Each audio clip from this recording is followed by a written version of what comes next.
Nah sekarang kita coba lanjutkan lagi, ada masuk pertanyaan juga di email Islam itu Indah ya.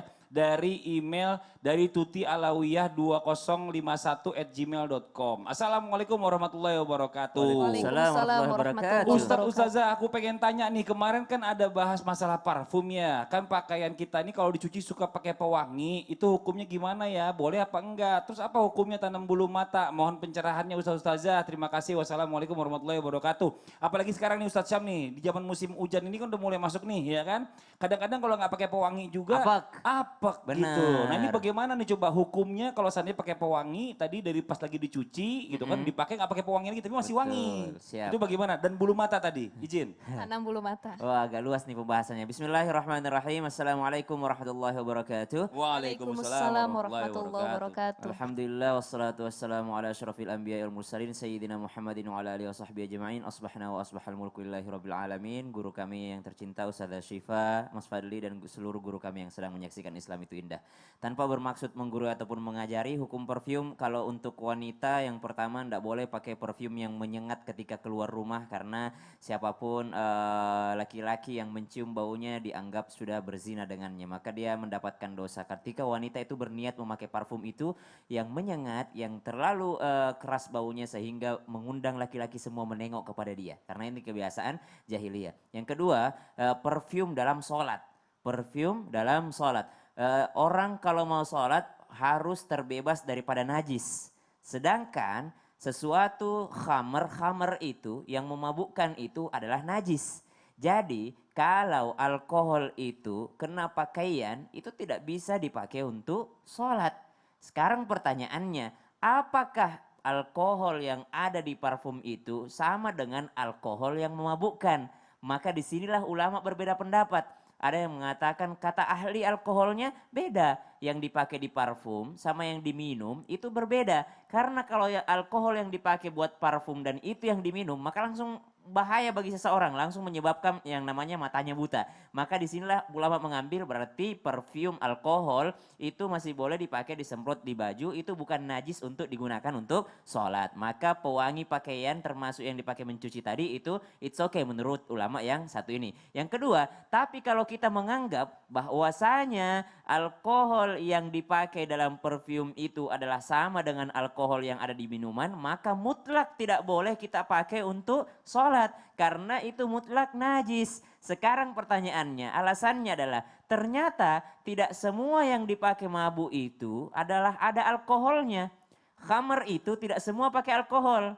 Berarti ada juga alkohol yang tidak memabukkan dan ini yang masuk ke parfum. Mana contohnya? Maaf, obat-obatan, ya, narkoba dan semacamnya. Itu pakai alkohol enggak? Enggak pakai alkohol, tapi memabukkan enggak? Termasuk khamar enggak? Termasuk khamar. Berarti ada alkohol yang tidak memabukkan dan inilah yang masuk ke dalam parfum itu sendiri. Maka alkohol jikalau dianggap khamar maka dia haram atau najis nempel di baju ketika dipakai sholat. Tapi alkohol yang dipakai dalam parfum itu bukanlah sesuatu yang termasuk campuran minuman tadi. Tapi kalau minuman udah jelas tidak boleh najis untuk dipakai sholat. Nah, yang kedua Bulu mata, menanam bulu mata. Atau tanam bulu menempel bulu mata ya, bukan ditanam Ya, juga ditempel ada kalau pakai sekarang lem. ada yang ditanam, Mas Ada Fadli, juga yang ditanam, ya. Masya Allah, tabarakallah. Jikalau pertanyaan ini datang, Rasulullah Sallallahu Alaihi Wasallam dalam riwayat disebutkan, la'anallahul wasilah wal mustausilah. Allah melaknat orang yang bertugas menyambung dan yang minta disambung. Jadi yang praktek dan yang minta disambungin dua-duanya dilaknat. Sekarang pertanyaannya, apakah semua dilaknat? Maka ada ulama yang mengatakan tergantung daripada fungsinya. Ada orang yang memang terlahir misalnya tidak memiliki fungsi normal pada bulu matanya. Sehingga tidak seperti orang kebanyakan. Maka dia boleh untuk memasang bulu mata untuk yang namanya menormalkan dirinya seperti orang lain. Menormalkan, ya, Pengobatan. untuk Ya, dalam hal untuk menormalkan dirinya, menormalkan ya, niatnya. pengobatan sama dengan behel. Ya, Iya. behel gigi. Sama dengan orang yang meratakan giginya apa segala macam. Kalau misalnya dia di luar kenormalan orang lain, maka dia boleh menggunakan extension itu, bulu mata itu untuk yang namanya menormalkan dirinya seperti mata orang lain gitu. Tapi kalau hanya untuk menambah bulu mata itu sehingga terlihat menjadi perhiasan, maka ini sepakat ulama tidak boleh karena dia hanya untuk berhias. Lagi pula ketika orang extension bulu mata yang kami baca dan yang kami ketahui itu mudorotnya besar karena itu bisa menyebabkan iritasi dan alergi. Sedangkan ada riwayat lain yang mengatakan bahwa tidak boleh mengundang sesuatu yang mudorot dan memudaratkan gitu. Iya, tapi kalau nanti kita bahas lebih lanjut karena pasti buat laki-laki banyak juga nih. Ada yang kepalanya botak terus rambutnya ditempel gitu kan. Iya. Nanti kita bahas lebih lanjut ya. Ini masih panjang nih buat jamaah yang ada di rumah nih. Yuk, yang mau bertanya boleh langsung aja kirimkan pertanyaan atau curhatannya ya ke bawah yang ini nih, yang ada di bawah saya nih di Instagramnya Islam Itu Indah atau di Facebooknya Islam Itu Indah, bisa juga di Twitternya Islam Itu Indah. Nah buat jamaah yang ada di rumah jangan kemana-mana. Setelah ini kita akan lanjutkan lagi pembahasan kita dari pertanyaan-pertanyaan yang masuk ke sosial media Islam Itu Indah yang nanti akan kita bacakan dan kita bahas sama-sama. Nah sekarang saya sedikit mau tanya sama guru kita Ustazah Syifa nih. Ini bicara masalah tentang kasus-kasus yang terjadi juga banyak di luar. Adalah berbicara tentang kasus orang tua dan mertua.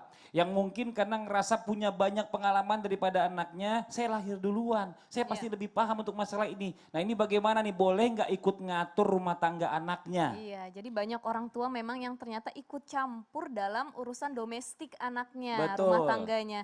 Ini seru banget pembahasannya. Terus gimana dong nih? Panjang pembahasannya, jadi abis ini deh insya Allah kita teruskan gitu. Kayak curhatan semua ya isinya ya. Bisa Syifa ketawa aja. Ya udah buat jamaah yang ada di rumah jangan kemana-mana. Kita akan segera kembali lagi tetap di Islam Itu Indah. Jamaah, oh jamaah. Alhamdulillah.